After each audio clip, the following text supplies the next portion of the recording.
Rikthehemi në studio, jemi gati tashmë për të shkuar në një lidhje me kolegun tonë në Gjirokastër, Rigel Smalile, të shohim se si paraqitet situata gjatë mëngjesit të sotëm për shkak të përmbytjeve dhe rreshjeve të dendura të shiut. Mirëmëngjes Rigel. Mirëmëngjes.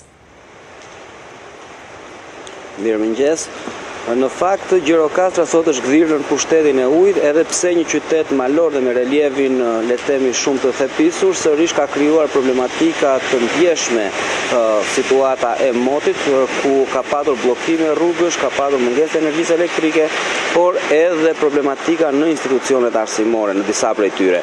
Aktualisht në momentin që flasim, situata mbetet le të themi nën kontroll me përjashtim të zonës së Luftinjës dhe Buzit në Tepelen, aty ku energjia elektrike mungon prej rreth 12 orësh, edhe pse po punohet, sërish është shumë e vështirë për të rikthyer situatën normale. Ndërsa për sa i përket pjesës tjetër të qarkut, aktualisht ka patur problematika në aksin rrugor Gjirokastër-Kakavije, pikërisht ku ndodhen në afërsitë të fshatit Lazarat, ka patur një bllokim të përkohshëm të rrugës, por me ndërhyrjen e kontraktorit mirëmbajtjes të rrugëve, por edhe autoriteteve të ARSH-s, situata tashmë paraqitet normale dhe rruga është e kalueshme. Ndërkaq ka patur rrëshqitje dherash në disa prej zonave malore të Gjirokastrës, si në rrugën e Golëmit apo në zonën e Zagorijes, duke bllokuar disa fshatra për të cilat po punohet për të hapur rrugët dhe për të kthyer situatën në normalitet. Ndërsa për sa i përket institucioneve arsimore, është pezulluar mësimi vetëm në Libohov, duke qenë se shkolla ka pësuar një avari në sistemin e furnizimit me energji elektrike dhe tashmë në Libohov nuk po zhvillohet mësim, ndërkohë që në disa prej shkollave të qytetit të Gjirokastrës ku ka patur prezencë të ujit është ndërhyr, por frekuentimi i nxënësve mbetet shumë i ulët, kjo për shkak edhe të kushteve të vështira atmosferike.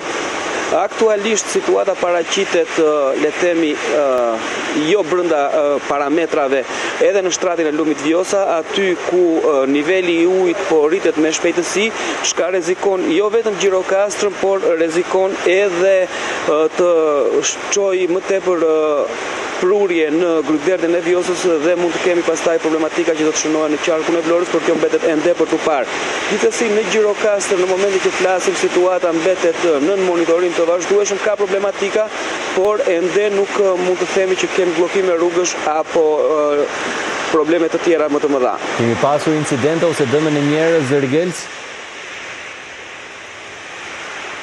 Jo, fatmirësisht nuk ka patur dëme në njerëz, ka patur vetëm pak hyrje ujë në disa prej bizneseve në zonën e poshtme të Gjirokastrës, por nuk mund të flitet për dëme të mëdha dhe ende është duke u bërë një bilanc pasi situata e rreshjeve vijon që të jetë problematike në qark, rreshjet janë me intensitet të lartë dhe pritet që të përfundojnë dhe pastaj të bëhet një bilanc i të gjithë situatës së krijuar. Në fakt duket edhe pas teje pjesa e rrugës tek e cila ti je i pozicionuar për momentin, duket që ka sasi të dendur të ujit në rrugë, edhe duket edhe nga mënyra se si kalojnë makinat atje, por ne shpresojmë që gjatë ditës së sotme të normalizohet situata, edhe pse mendohet që do të ketë ende rreshje gjatë ditës së sotme, por shpresojmë që të stabilizohet situata në Gjirokastër. Më e mira për ju.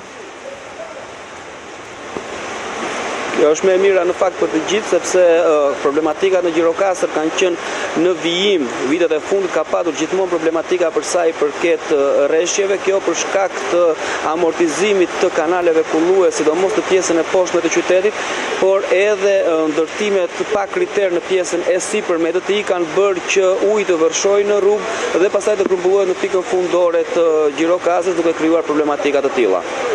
Rigel, falenderojmë për lidhjen tënde. Faleminderit shumë. Punë të mbarë në vazhdim. Dhe tashmë nga Gjirokastra që dallohet